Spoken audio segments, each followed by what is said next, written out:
schools. Okay. I'm just curious, like in other classes, like how they do their video. I never even asked. Every time I ask somebody here, they're kind of like, oh, what do they? Like other classes, they actually have like cameras and stuff for the video option.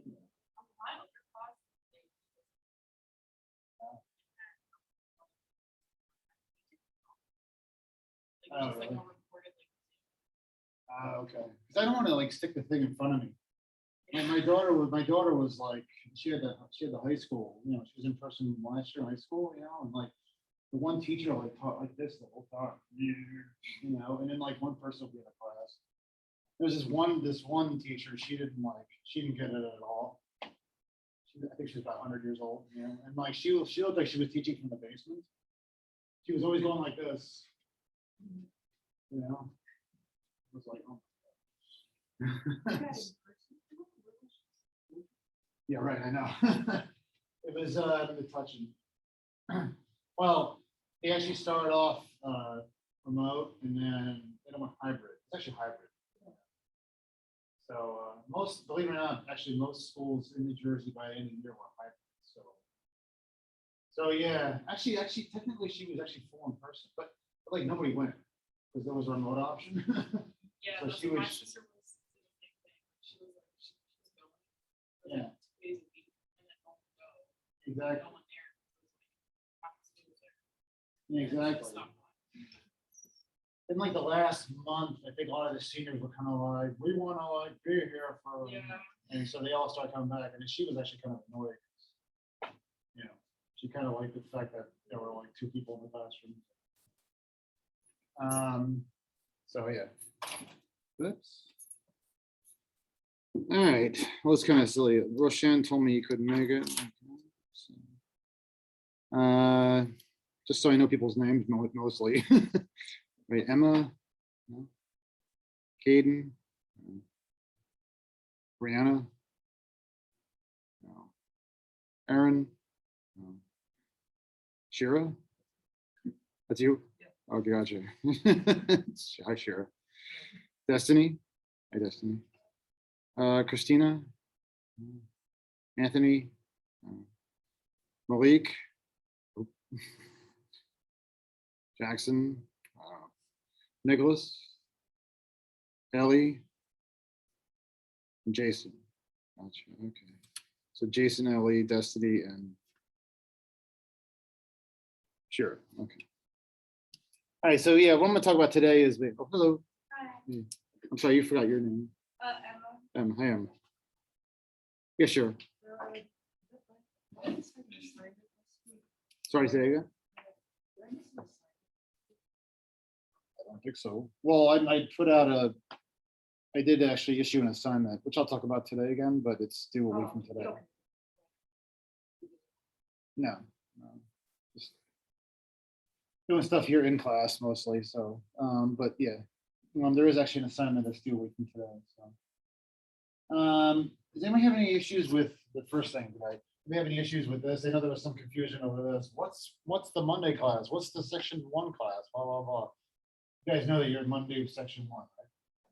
Yeah. Okay. Actually, I'm not saying that to be condescending or anything like that. Some people just didn't know. So, so yeah. So just remember that, like, I'm really, like I said, I know we're teaching the same material and everything, but I'm really trying to teach this almost like it's 2 independent classes. So, like it is actually. So, I will address you directly as saying Monday class section 1. Okay.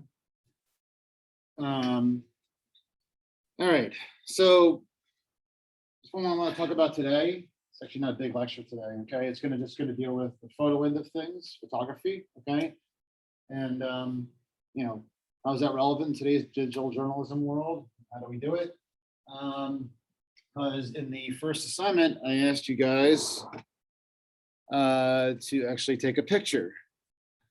Okay, so just as a refresher first, please write a story about the person you interviewed in class that day.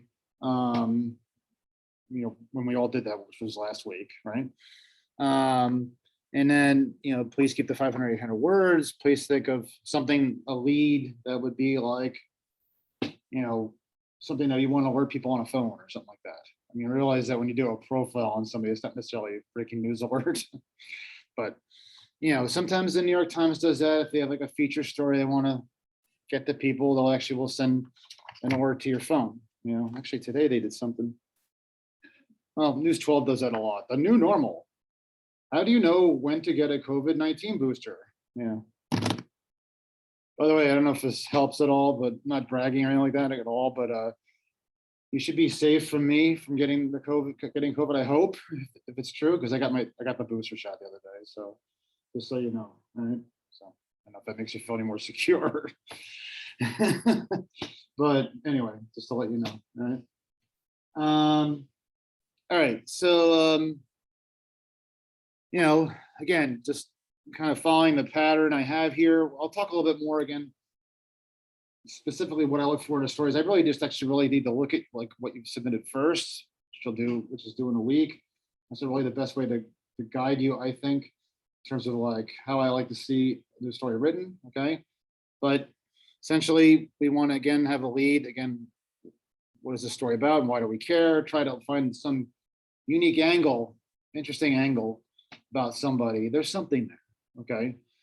I've had a lot of people kind of say to me, like, there's nothing interesting about me. Well, there's something. Okay. Again, it could be just something like you have a job and you have to juggle your classwork at the same time, and that's not easy. Okay.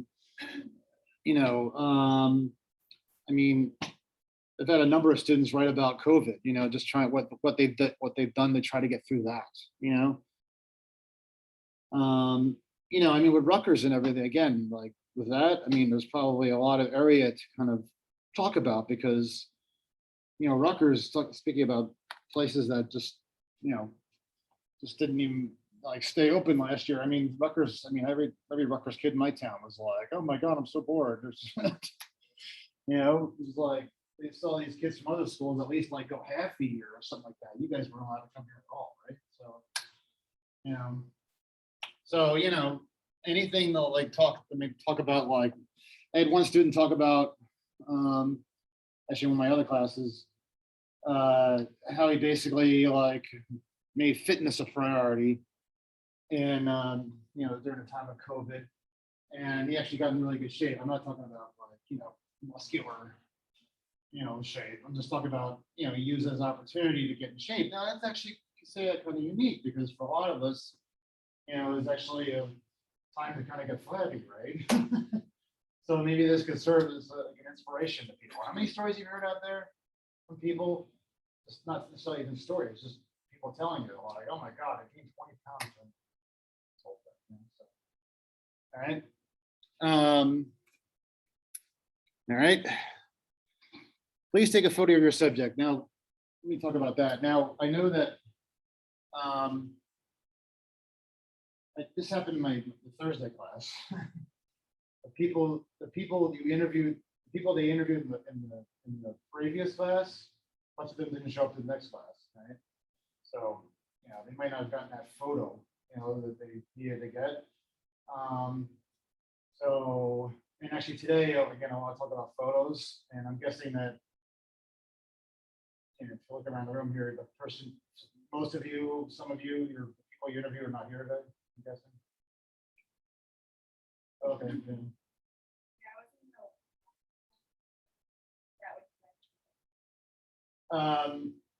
Well, we did the interview. We did the interview. Yeah. If you didn't interview, if you weren't here at the last class and you didn't interview anybody, I just tell people to interview somebody they know. So if you were here last class? No. Okay, so then just interview somebody. Okay, like my roommate or something. Yeah. Oh. Yeah. Actually, how lax I am about this. I stick truth serum myself. Not a good thing. I tell people, go interview your family. That's easier. You know what? I mean, I just care about you developing the skill. Okay, I've had people like say, like, "Oh my God, don't have to interview your family. That's not conflict of interest." I mean, the first half of the semester, of any semester, I just try to develop the skill of actually like identifying, how to put together, develop a news story well. Okay, so when you go out in the real world and all that, you can worry about conflicts of interest. So so that's fun. just, you know, especially like in, you know, with everything we've been going through lately, I want people to actually like feel like they don't have to like, you know, go out to the street and, you know, maybe they want to get close to somebody and like pull them off the street and say, will you talk to me, please? You know, I don't want you to do that. I want you to just waste your time and effort on that. Okay? So yeah, your roommate's great. All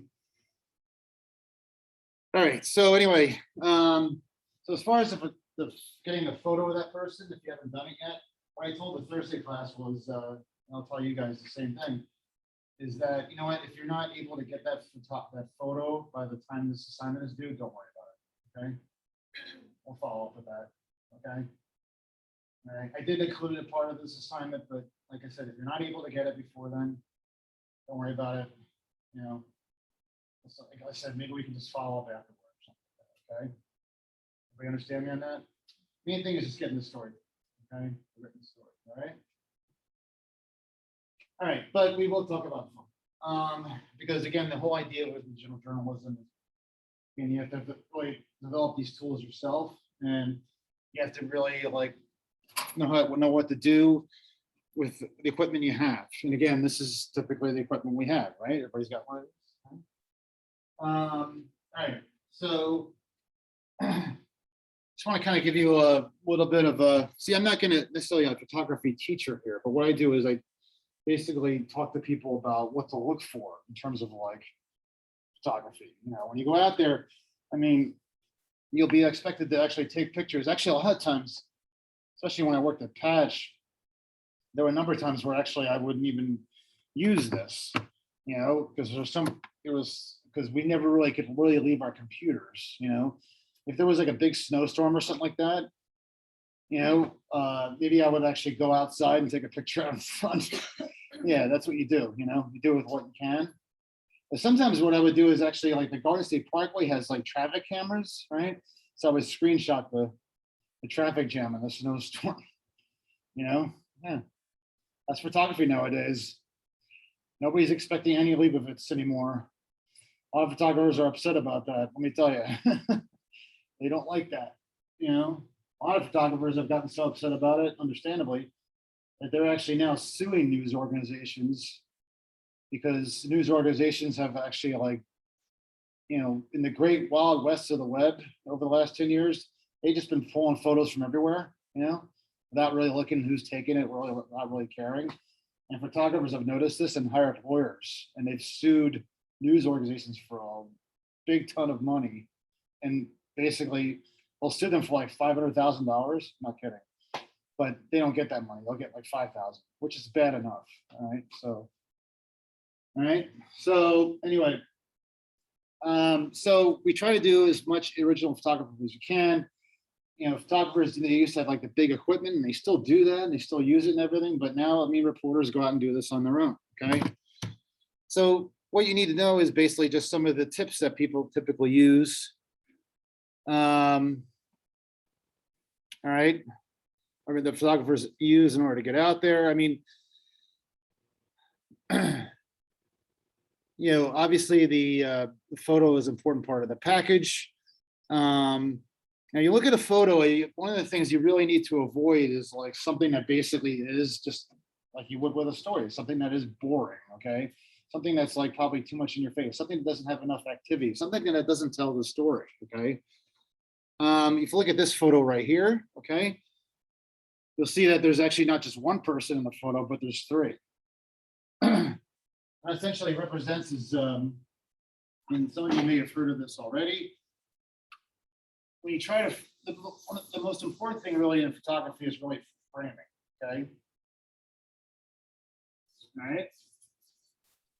So obviously you want to stick to the tenets that I talk about in journalism: accuracy, clarity, and focus. So you don't want a blurry photo. I mean, those are some of the obvious things, right? You want a photo that's as clear as possible, but you want to do more than that. You want to basically make sure it's framed too. One of the things, especially with iPhones and any kind of smartphones, you want to make sure that probably 9 times out of 10 that it's a horizontal, okay? Goes this way, all right? There's a reason for that, okay? If you do it vertical, and let's say you're doing a picture of like one person, right? what does that look like usually? You know, it's just a person, that's it, okay? Doesn't really tell you the story so much. You don't, you know what it looks, what does it typically look? If you have a vertical shot of like one person, what does that look like? Anybody know what kind of photography that's usually called? Called a mug shot.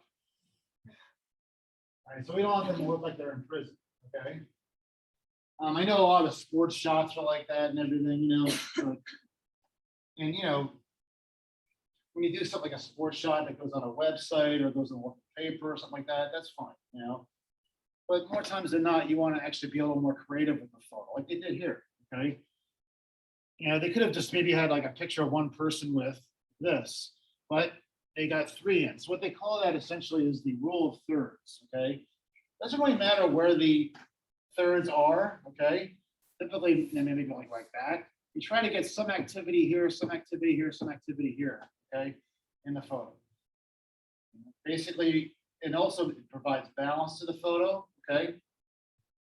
It also helps answer the who, what, which you can't always answer all these questions on a photo, but especially these three, who, what, where, okay? Maybe you can get the how and the when in there, okay? But you can try to, it at least helps get these three questions answered in a photo. So provides balance, provides fullness. You try to get a photo that at least has three things going on in the same frame, okay? Three forms of activity, three things, okay? Whether they're activity or maybe people, okay? So, I mean, this almost has like an obvious, I mean, if I asked you like, what are the three things in here? Right, you would say like, well, there's three people who are in the forefront of the photo, right? Or are they all doing the same thing? You know, what's like the differences between the three? Would you say that the photographer was really going for here? Yeah, two of them holding cameras. Yeah, so that was, you know, when the photographers take photos. Here's an important tip, by the way: always take too many. Okay, those of you know baseball. Right? You get 1 out of 3 hits, that's actually good. It's considered good, right? Photographers will take like, at sporting events like this Rutgers game the other day, they would probably take like 1,000 or more shots. I'm not kidding, right? It's just tat, you know, constant shooting, but they'll find like those 5, 10, 50, 100 that are actually clear and focused. And not only that, but also like a little bit different. Maybe there was another photo that just showed the 3 of them with just faces. Nothing else. But he or she chose this one because this one has the phone in her face. This one looks a little kind of like unsure. And this one's just like, I'm here. I don't care about the photo.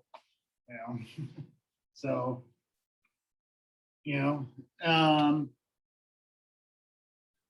sometimes, you know, if you have like two, I mean, this obviously tells you there's a where, this will also answer the where question too. So what's the where? When I ask you like where this is, what is this and where is this? It answers those questions too. What is that? When you look at this. Yeah, it's a protest, right? And the where is essentially a parking lot. You can almost argue that there's like really another element. That's actually the better term, really, element in this, and that is it's a protest in a parking lot. But it's really kind of diminishing that. That's not as important as these 3 people. Okay. All right. You try to get the where in a photo. I would say that actually, if you're going to do a photo of like another student, a Rutgers student, you probably would try to get, obviously, one of the thirds would have the person in it. Okay. All right. And then, like I said, you want to try to answer the what and the where. So, so if it's about a student, what's like something that's like typically with a student that you would try to get in a photo? Okay. Yeah, backpack, that's a good one. This actually, by the way, as far as like me evaluating photos and your work and everything, I will let you know right away that I'm really easy going about it. Okay. I'm not kidding. As long as you like attempt to follow rules, good. Okay. You know, and I also think that this kind of art, visual art, is really left open to interpretation, even more so than actual writing. Okay. What's another thing that's actually typically with a student? Like if you were to look around this classroom, What's typically with a student? Is that- Yeah, well, that's true, actually, a mask. But, you know, somebody goes, well, not enough, have the mask on, but actually, looking over here. Ellie, what's Ellie got with her? It's got a, well, yeah, that's really the coffee, but the computer. That's what I was staring at. That's funny. The laptop, you know, I think that's a big one. I know we got, those of you who are fans of The Office, you got a Bender Myth one here, but this is almost like, hey, let's do a 2005 photo. You know, so, but no, this is more modern day, right? The laptop. So yeah, the laptop, maybe that would figure into the photo. But maybe another thing that we try to, you know, like I said, isn't necessarily like this. Maybe it's more like this. Maybe. So basically, this laptop, it says like, what is this story about? It's about a Rutgers student, okay? It's a student, okay? But notice the key word there, Rutgers. So maybe you want to try to get the where there, right? And the problem with getting the where in this classroom is there's really nothing that tells you where you're at Rutgers, you know? What's like something that, so maybe we want to like, well, actually, maybe there is something that maybe it'd tell us that we're at Rutgers. Like if I did something like, oh, I don't know, put canvas on the board. Maybe you try to get that into the shot somehow. Maybe that's like in the background somewhere. The you know, the board with the canvas on it. I mean, this classroom used to have like Rutgers stuff hanging on the walls. Used to be like Rutgers signs and stuff like that. So maybe you try to get that into the photo. You know, or maybe you don't even have to like stay in the classroom. Another thing you can do is actually you can go outside, okay? And you have those Rutgers things hanging from the, you know, from the front, you know, on the street and everything. And then maybe the back, maybe the person is here and the backpack is here or something like that. It's all interpretation, but this is not, what you're trying to avoid is this. And that's it, okay? That tells you nothing, it's boring, okay? All right, that's not, I mean, I know it's a cliche, but every picture tells a story, okay? Much like I discussed in the last class, all right, you know, long time ago, you guys probably have seen pictures like this. This was actually the original newspaper photography. The guy, Matthew Brady, took all those pictures during the Civil War, right? And this is what people did, all right? They just stood there and waited. And then, of course, you know, they pulled that thing down and it exploded or whatever it was. The camera, and it took like, what, 2 hours to develop? You know? I mean, they probably were like, all right, take the damn thing already. I've waited an hour, you know? But that's pretty much what they did, you know? But what's the, you know, why is it, you know, this newspaper photography, does it typically like this now? What's like the one big thing that they did then that they don't do now when you look at that photo? What's that? They're posing, yeah. You know? How many times have you seen actually people, I mean, you see it, it's there, okay? Probably see it more now. And how many times you actually, when you see news photography, do you see people posing, you know? Why do you think that is? What are they trying to do? You know? They're trying to get action, they're trying to present a reality, okay? Maybe a manufactured reality, and a lot of photographers do that. You know, you get that picture, you ever see it? You get the TV thing. We'll talk about that too, video, where the person's like walking like this. You know, so and so remembers the day he used to go to this beach. You know, and he kind of looks like this. And what that film producer is doing, he's actually probably literally having him or her walk up and down the beach continuously. You know, like, okay, keep walking, keep looking, keep looking, keep looking. You know, like, you know. Photographers do that too. I had one photographer who would, oh my God, it's funny. I went from one newspaper like 20 years ago in Atlantic City Press, that actually literally the photographer would just everything he couldn't send up. He couldn't do anything natural. And it used to drive me nuts. And then like, I went to the Morning Call in Pennsylvania, and I had a photographer who refused to do that. And we were doing a story about the end of the century. And we're looking back at the Wright brothers, and we went to the Smithsonian. Right, they have the Wright brothers plane. Right, and he literally would lay. He literally laid on the floor, the Smithsonian, and waited for somebody to walk by to get the absolute clear, perfect, and original shot. Somebody walking by the plane, and that took forever. All right, this is really over the top. You know, it was also inside and dark, so the lighting wasn't good. Anyway, so yeah, you want to present a reality essentially. So that's why like so many shots now actually try to reflect that reality. Okay, and one thing that does not reflect reality is typically somebody looking at the camera. That's almost like when you see like these TV shows where they used to call it breaking the third wall, I think it's called. That's essentially what you're doing with the fourth wall. Yeah, fourth wall, okay. When you're breaking the fourth wall, by looking at the camera, you're kind of breaking the fourth wall, okay? So, you know, when we actually do photography and then ultimately video in this class, I'm gonna ask you to do is not break that fourth wall, okay? All right, just try to present it as realistic as possible, okay? All right, trying to capture all the elements essentially of the who, the what, and the where. Okay. You know, newspapers did this for a very long time, but once again, TV, they relied on this as like almost like a crutch for a very long time. I mean, like no imagination in photography, with a rare, some exception, of course, you know, like the Hindenburg explosion or something like that. But it was TV that really kind of like said, okay, we're going to really try to capture these images and be realistic about it. Okay. And once they did that, then they actually, you know, I would say they actually started really trying harder. I know this is really a horrible photo, but this is the Kent State shooting. I'm trying to find actually like a better, maybe this one's better, but it's like one of the most famous photographs ever. Oh God, it's really small. Just give me a sec. Well, anyway. You can see right, I mean, it's really small. I'm sorry about that, but maybe I'll go back to the other one.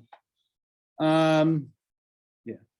All right. So, you know, obviously this is horrible. This is actually somebody was shot and killed. Okay.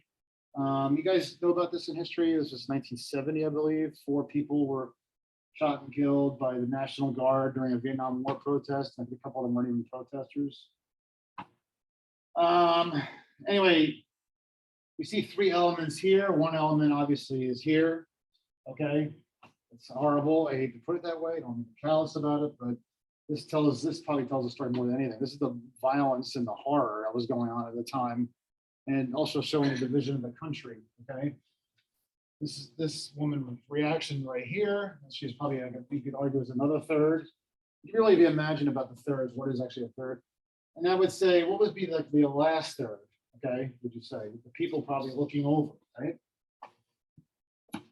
This is showing that this is not necessarily happening in isolation. You know, there are people actually looking at this in panic, you know, in horror, like, oh my God, you know. So, all right. All right. We try to be as like, you know, photography is really trying to be as true as possible. Again, like you try to present a reality, but you also don't want to like try to manufacture things too much. Okay. This photo actually, what happened was when they actually first published it, they actually took out this pole. It was just before Adobe Photoshop, right? So they took out that pole because if you look at it, what's the problem with that pole? You know, it's like it's actually, it looks like it's in her head, right? Many people have argued that this was probably one of the few examples where manipulation of a photograph was actually appropriate because, you know, obviously you want people to like keep their eyes on the tragedy here, okay, and comprehend the tragedy here. And they don't want them to like, you know, people make juvenile observations about this or something like that, okay? So, all right. All right. So yeah, so anyway, just do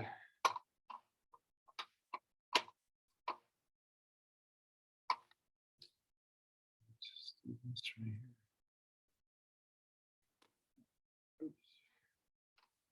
So, so that's what I want you guys to do, actually, if I could. I know you're not actually, many people actually have your person interview here today. How many people here have the person they interviewed last week? Okay. What I'd like you to do to actually is to actually use this next, like, I would say maybe can like 20 minutes, we'll cut short today. It's fine. 20 minutes to half an hour to actually like try to do this kind of photo yourselves, okay? But actually you can partner up on this, okay? That's right. How about you two guys right here? Well, only five. And you three guys, okay? Is that all right? And then what I want you to do is try to capture that image of, again, the rule of thirds. Remember to try to keep it horizontal, okay? Because if you go vertical, again, there's really not much you can do with this photograph other than, you know, the person, okay? Actually, I meant to show you. You guys ever see the 9/11 photograph with the fireman raising the flag? Believe it or not, that person actually looked at my newspaper. Well, that actually is actually a good example of a vertical photo that was used effectively, I would say. Let me see if actually I can call that up.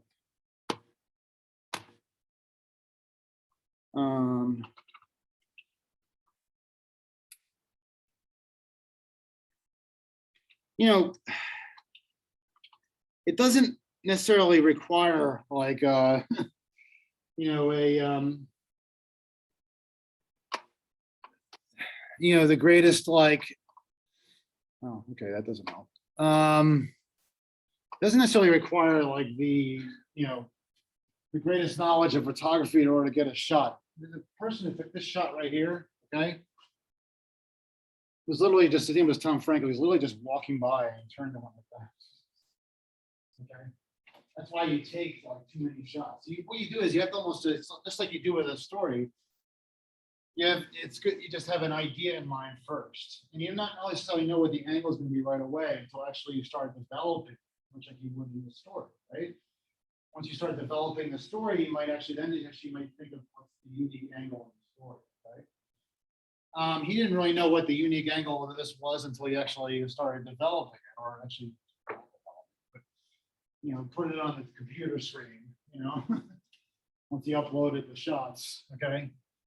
Because they used digital photography in 2001. So anyway, so what he saw was he saw three guys raising a flag. He wasn't really sure what he was going to get, but he thought maybe he'd get something. So when he actually put it up on his computer screen, he said, "Holy crap!"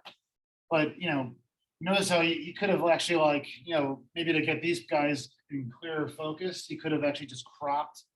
And cropping, as you know, also a very important tool in journalism. I'm sorry, in photography.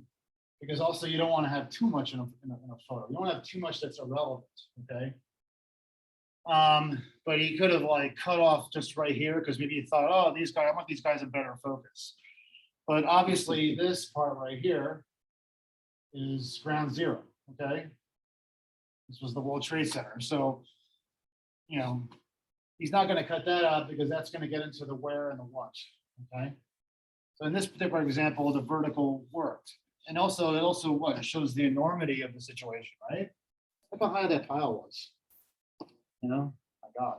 I mean, the towers were obviously very high themselves, but the actual tile is so huge, you know? So it, again, captures the enormity of the situation, okay?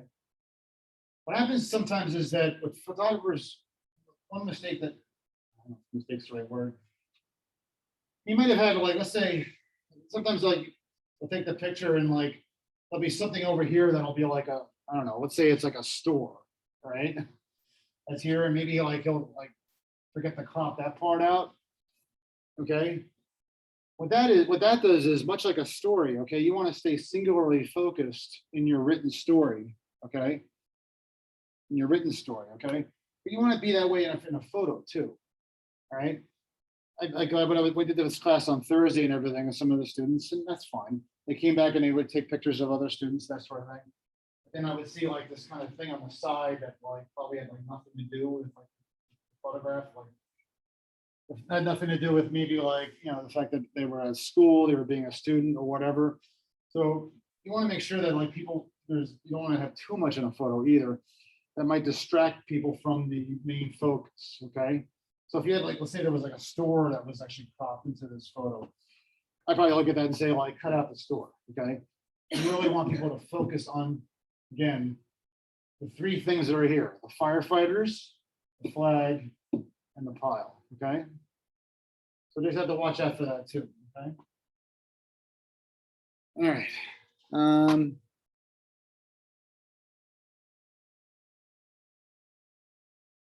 All right, so if we could do that to, you guys can maybe spend the next 20 minutes, maybe like just trying to talk, try to get a photo of each other, and if you can, maybe like come back and just basically and show me what you got, and then I'll offer whatever suggestions, evaluation, okay? I can do, all right?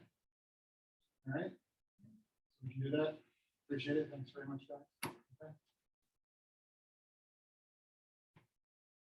And again, keeping the rule of thirds in mind, okay?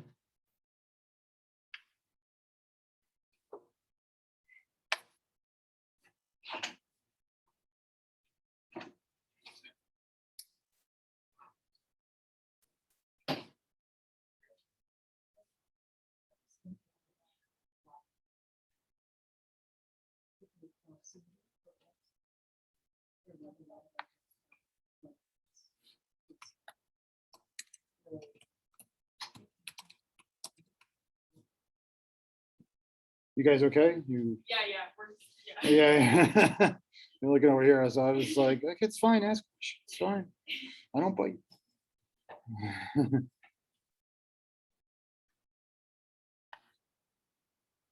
You guys don't have to stay in the classroom either. You can do what they're doing. You can leave if you want. It's fine too. Either way.